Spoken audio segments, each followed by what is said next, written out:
Hello. Let me start with something hopeful. We are moving. I just schedule the movers and have all the boxes. And so come Monday, actually, we're going to first go on a vacation that is truly needed and deserving of us. And then where we're moving to is not just anywhere, but into a place that truly feels like the right fit for my family and for me. I believe God answers prayers and He feels, and this feels like one of them. A home that begins with just, me and Walter, a chance for a fresh start. No more toxic roommates, no more walking on eggshells, no more conflict or finances being used as a weapon. Just peace and us. A place where we can actually build something where love, warmth, and comfort are not interrupted. A place where over time, all of our children can come and feel that too. What makes it more special is that it's right down the street from where Walter and I used to sit after work, where we first started falling in love. And it is also near where my older children spent much of their childhood. So, in a way, it holds pieces of all of us already. This week, as I was packing and getting everything ready, setting up and organizing, the whole thing that nobody understands better than everybody about, moving can be a real pain in the what. So I was overwhelmed, not just with stress, but with anticipation. And in that moment, I felt something deeper press on my heart. There's a lesson here. Because at the very same time all of this was happening, something else began unfolding. Several people I have worked with, people who trusted me, started reaching out, one after another. And they were all telling me the same story, that they had been promised help, growth, opportunity. Instead, they were exploited. What started as a small program I had once trusted had changed into something else entirely. The person leading it began asking for more and more money, thousands, even over 10,000 to be specific, promising lasting success and massive channel growth. At first, it was one person who reached out to me, then a few, then more, They paid, they trusted, and then they were abandoned. At the same time, the same person was posting online, showing off wealth, luxury, trips, excessive lifestyles, talking about success while ignoring the people she had taken from. And that's when something shifted for me, because I had known her. I had trusted her. I had even defended her at one point. But the moment I started asking questions, I brought these concerns to her, everything changed. Calls ended quickly. messages went unanswered, and eventually complete silence. That was the moment trust broke.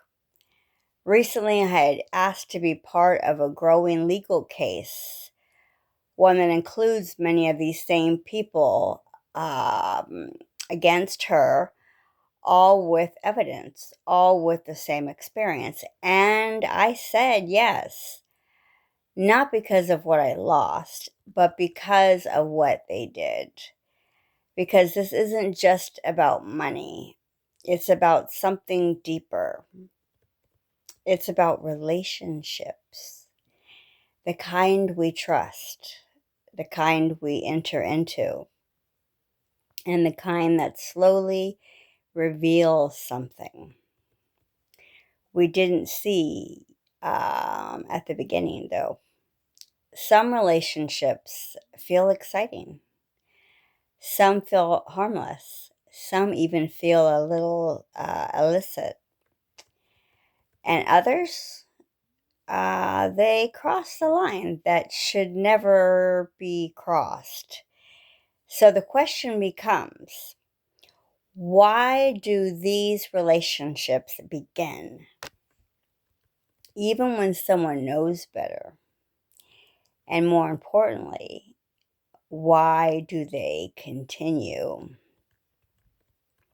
So, let's start by looking at what happens when trust is not just broken quietly, but exposed publicly. Because some of the most disturbing cases uh, or examples don't begin in darkness, they begin in what looks like light. Take 19 kids and counting, for instance. For years, the whole world watched what appeared to be the picture of a faithful, disciplined, loving family. Structure, values, devotion, a household that claimed to be built on faith and integrity. People admired it, trusted it, looked up to it even. But behind that image, something very different was unfolding. Over time, it came to light that serious abuse had taken place within the family. Hidden, minimized, and never truly dealt with in the way it should have been. And while the public saw unity and moral authority, there were patterns of control, silence, and protection of the wrong things happening behind the scenes.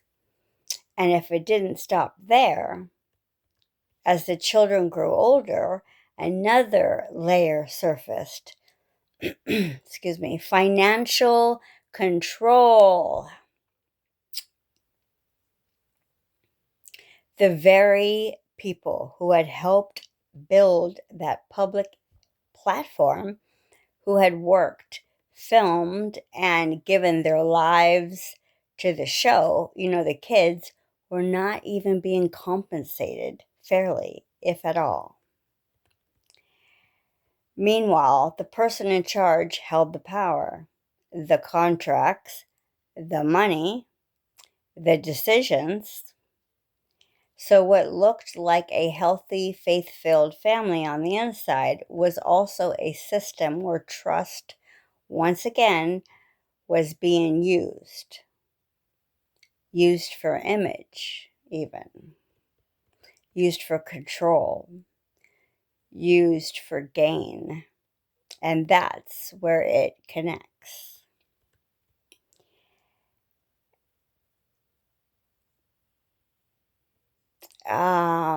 Because whether it's financial exploitation or something far more serious, that is, it all starts the same way, right?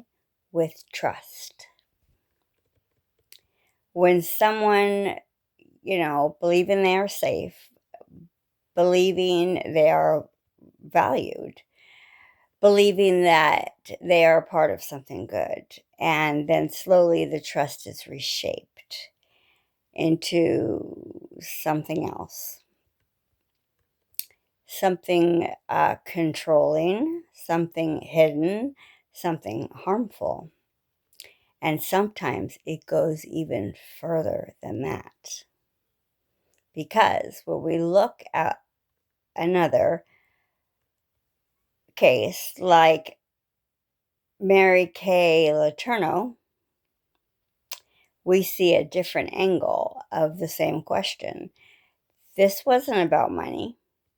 This wasn't about, or excuse me, I'm sorry, this was about boundaries and the crossing of them. A teacher, a position of authority, a relationship that should have never existed in that way, and yet it did. And what stands out most isn't just that it happened, it's that it continued, even after consequences, even after exposure, and even after the world clearly said, this is wrong. They were still, uh, there was still something pulling it forward, that is. It's hard to put those words out because, you know, watching countless, parts of the trial and stuff, it's just saddening. But, and that brings us back to the question, though, that stuck with me. Do some people only feel drawn to relationships that are forbidden? When they're hidden, when they're risky, when they cross a line? Because if you really think about it, there's something deeper going on than just a mistake. There's a pattern, a pull towards what shouldn't be. And when that pull is combined with power, whether it's authority, influence, or even just emotional control, that's when real damage actually begins. Because the other person, they're not standing on equal ground. They're trusting, they're learning, they're being shaped. And that's where it stops being complicated and it starts becoming wrong. And if there was ever a place where power and vulnerability are completely unequal, it would be inside a jail. Because in that environment, every single thing, is controlled. Freedom, movement, access, and safety if you're sent there. So when someone in that position of authority, though, next to you crosses a line, it's not just wrong, it's abuse even of power in its purest form. There was a case that stood out to me involving a detention facility where what should have been a place of supervision and protection became something else entirely. Instead of enforcing safety, those entrusted with authority allowed or even participated in it themselves. Situations when inmates were harmed as well. In some instances, boundaries weren't just blurred, they were completely ignored. And environments like that, consent becomes a very real question. Because how can someone truly say no when the person they're saying it to controls everything around them? Their access to basic needs, their safety, even their sense of survival. That's not a relationship. That's not mutual. That's power being used in a way it was never meant to be used.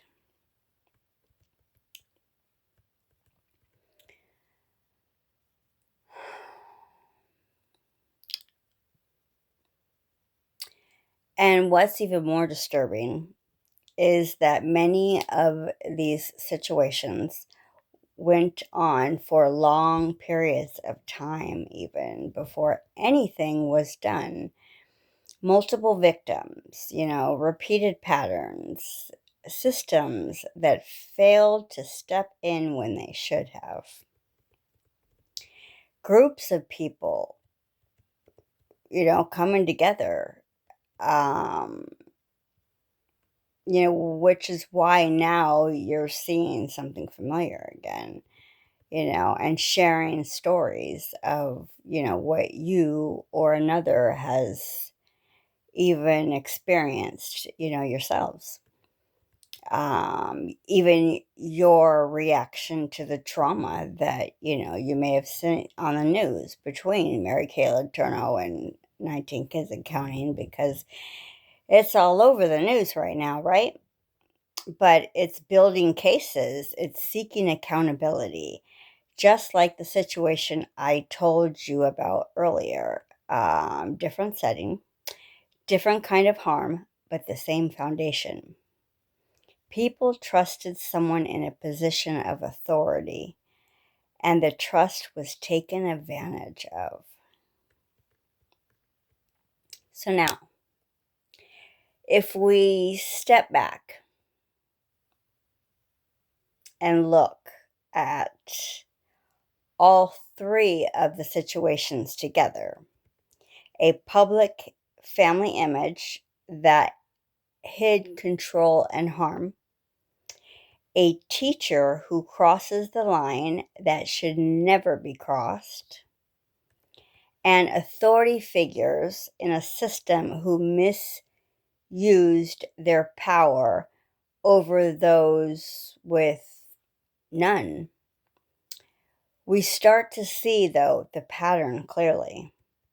This isn't just about individual actions, it's about misused power meeting misplaced trust.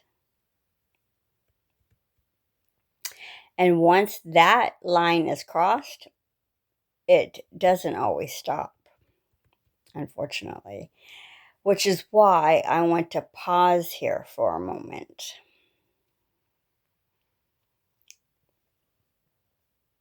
Having seen and heard and, been too close to some of these, three different scenarios.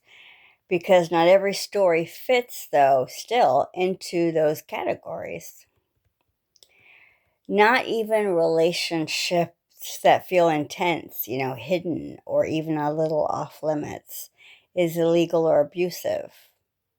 Or not every relationship, I should say. Sometimes it just feels complicated. Sometimes it feels exciting, unexpected. Even a little secretive in a way that pulls you in. And that's where my story comes in. Because unlike those other situations, that wasn't about control. This wasn't even about manipulation, and it wasn't against the law. But it did involve a line I didn't even realize I had crossed at the time. because not every situation that carries, tension or even feels a little hidden is wrong in the same way. Sometimes it just begins unexpectedly. For me, it started at work. At the time, I was in a management position at a corporate McDonald's location. I had worked hard to get there. And like most management roles, there were clear expectations, clear boundaries. In fact, I had signed an agreement, even an agreement that understood to, or that was understood to me, forgive me, I wasn't to date anyone under my supervision, any crew members, anybody I directly managed, like in the kitchen. Uh, or even other managers, that made sense to me. It was about protecting fairness, avoiding favoritism, and maintaining professionalism. And I honored that, leaving my work at work. And what I didn't fully understand at the time was that the boundary extended further than I realized, because that's when Walter came into my life. He wasn't someone I managed. He wasn't part of my crew. He was a manager too, just at a different company. A company, though, that happened to be contracted to work with mine. And somewhere in the middle of everyday interactions, conversations, shared responsibilities, not knowing, we started to connect. And then, without really planning it, we started to fall in love. There was something about it that felt exciting. Not wrong, but almost like we were in our own little world. Moments where it was, meet me here, or I'll see you after work. Like time would pause just for us, even. It had the feeling like something just outside of the ordinary. And it reminded me so much later on of Top Gun, even. That dynamic, where two people are in professional roles, knowing there's a line there, a risk, something that could complicate things if it came to light. The difference is they knew from the beginning. We didn't. It wasn't until later, when my superiors found out, that everything began to be clear. There was a conflict of interest, not because of hierarchy, but because of connection between the companies.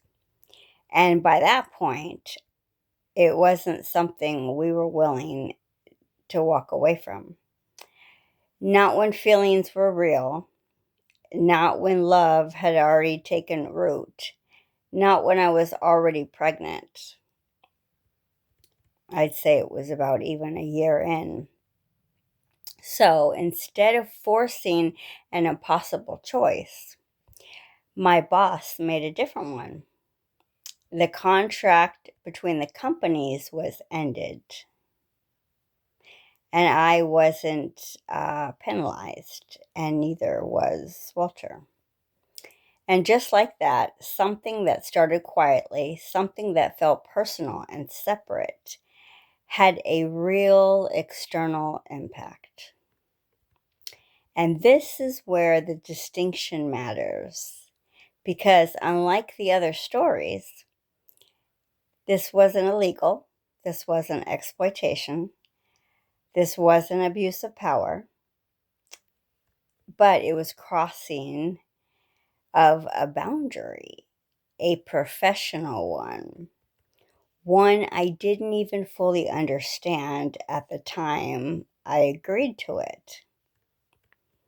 And that's why this part of the lesson matters so much.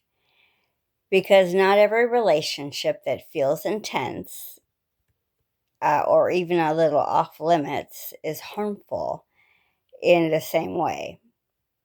But it still has consequences. It still requires awareness. It still has consequences. It still carries responsibility, and it still asks the question, even, was this built on clarity or confusion? When I look back now, I don't see something wrong. I see something real. But I also see how easily lines can blur when emotions, timing and connection all come together at once. And when you place that next to everything we've talked about, the misuse of power, the breaking of trust, the hidden dynamics behind relationships, it brings us back to the heart of it all. Not every relationship is the same, but every relationship reveals something about boundaries, about intention and truth. And maybe the real question isn't just, is this allowed? But instead, is this right for everyone involved? So when you step back and look at it, all the stories, the patterns, the differences, you begin to realize this isn't just about what's legal or illegal. It's about what's true. Because broken trust doesn't always announce itself loudly. Sometimes it looks like success. Sometimes it looks like love. Sometimes it even looks like faith. But underneath it all, the question remains the same. Was there honesty? Was there clarity? Was there real consent? Not just in words, but in power, in balance, in freedom. Because where there is pressure, where there is control, where there is deception, there may be agreement, but there is no true consent. And when there is no true consent, something is being taken. So, whether it's a system, a family, a position of authority, or even a personal relationship, we have to ask ourselves, am I standing in truth? Or am I justifying something that doesn't feel right? Because at the end of the day, titles, roles, appearances, we all fall will all fall away, but what remains is how we treated people, how we handled trust, and whether we choose integrity when it mattered most is the kind of truth that always comes to light. So, I hope you liked this. Thanks for watching it the whole way. I'll see you guys next time. Until then, take care. Bye now.